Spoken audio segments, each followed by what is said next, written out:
Salve, galera! Começando mais um vídeo do canal Camisa 4 de Sérgio Ried. Hoje para falar da primeira rodada do Mundial de Clubes, que está sendo jogado nos Estados Unidos.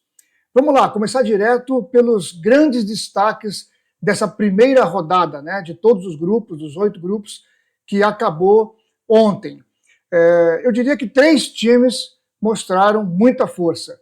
Primeiro, obviamente, o Bayern de Munique, que ganhou nada menos do que de 10-0 do time semi-amador do Auckland City, da Nova Zelândia.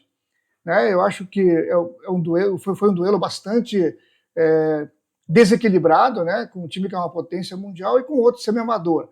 Vamos ver se o Bayern de Munique confirma, né, essa força toda nos próximos jogos. O PSG confirmou a excepcional fase que está passando, né, ganhou tudo que disputou na temporada 2024-2025 e estreou contra um time que é muito equilibrado na defesa, especialmente com o Atlético de Madrid, e ganhou por 4-0. É verdade que não foi um passeio total, teve um momento do jogo que o Atlético de Madrid fez até um gol que acabou sendo anulado, esse gol poderia colocar o time no jogo de novo, e os últimos 2 gols do PSG foram no finalzinho do jogo. Mas o PSG mostrou muita força, muita consistência, e eu diria que esses 2 que eu citei, Bayern e PSG, são os 2 grandes favoritos a serem campeões desse Mundial.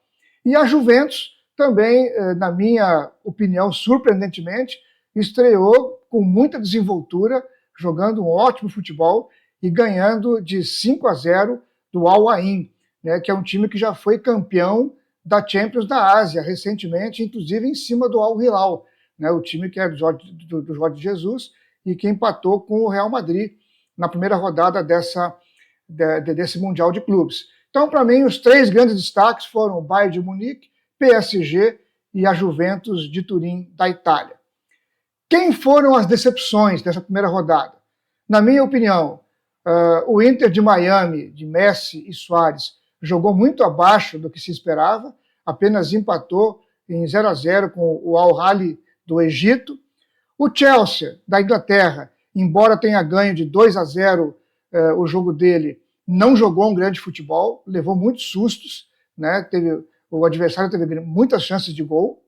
O Benfica também jogou muito abaixo do esperado, pegou um Boca Juniors que está se reformulando, o Boca Juniors há muitos anos não joga um grande futebol. O que eles têm permanentemente é a raça argentina, a garra e a catimba, né? Esse jogo, não sei vocês, mas eu me irritei demais com o Caicai e a catimba do Benfica, do Boca Juniors, que acabou castigado no final do jogo, com um jogador a mais em campo, acabou levando um gol de empate do Otamendi do Benfica, 2-2. Mas a decepção para mim nesse jogo foi o Benfica, que jogou muito abaixo do esperado. A Inter de Milão, vice-campeã da Champions League, só empatou com o Monterrey do México, e realmente, na minha opinião, foi um futebol decepcionante. Vamos ver se eles crescem agora nos próximos jogos. Outra decepção para mim foi o Manchester City, do Guardiola. Um time que também está em reformulação, né, saíram alguns grandes jogadores, estão chegando jogadores novos com muito talento e potencial, mas ainda é um time que vai procurar ganhar conjunto ao longo da competição.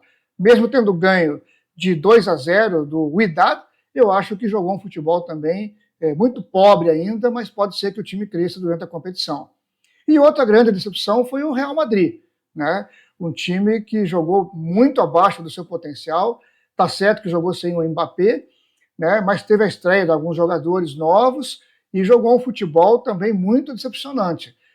Eu diria que o jogo até esteve mais na mão do Al Hilal, acabou 1-1, mas se tivesse que ter um vencedor, eu acho que teria que ser o Al Hilal. Embora o Real Madrid teve um pênalti no final do jogo, um pênalti duvidoso, na minha opinião, que o goleiro Bono defendeu. Então essas são as decepções que eu vi nessa primeira rodada.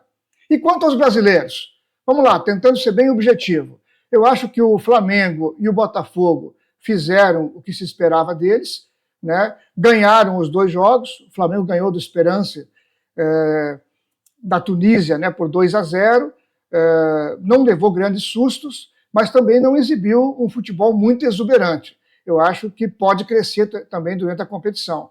E o Botafogo, que teve um primeiro tempo muito bom contra o Seattle Sounders, que jogava em casa, né, no seu estádio, depois no segundo tempo jogou um futebol muito abaixo, tomou um gol e por pouco não levou empate. Mas o importante na primeira rodada foi conseguir a vitória. Vamos ver agora o que espera o Botafogo na segunda rodada contra o PSG. Aí vai dar para a gente ter uma noção um pouco mais clara do potencial do Botafogo. Mesmo que ele eventualmente perca o jogo, se fizer um jogo um pouco mais equilibrado, pode dar esperança para os seus torcedores de conseguir caminhar um pouco mais nessa competição. O Palmeiras empatou em 0-0 com o Porto. Eu imagino que o prognóstico seria um jogo equilibrado. O Porto já foi um grande time europeu, né? Foi campeão da Champions League já há muitos anos atrás, mas esse ano foi apenas terceiro lugar em Portugal, né? E lá em Portugal parece que ser terceiro é ser o último, né? Porque fica atrás de Sporting, que foi o campeão, e do Benfica. Então o Porto não vinha numa boa temporada, e contra o Palmeiras se esperava um jogo parelho, mas o Palmeiras foi superior, eu acho que conseguiu ter mais chances de gol. Não concordo com a expressão de que amassou o time do Porto, mas foi superior e mereceu ganhar. E para mim, a grande surpresa dos brasileiros, acho que para todo mundo, foi o Fluminense, né, que jogou um futebol bem acima do esperado, pegou o adversário mais difícil entre os 4 brasileiros, né? O Borussia Dortmund fez a final da Champions League do ano passado contra o Real Madrid.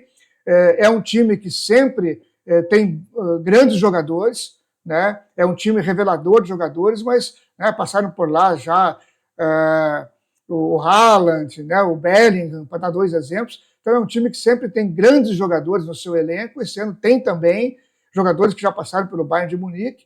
E o Fluminense, com um time pouco acreditado, né, com uma escalação surpreendente do Renato, com 3 volantes, dominou o jogo.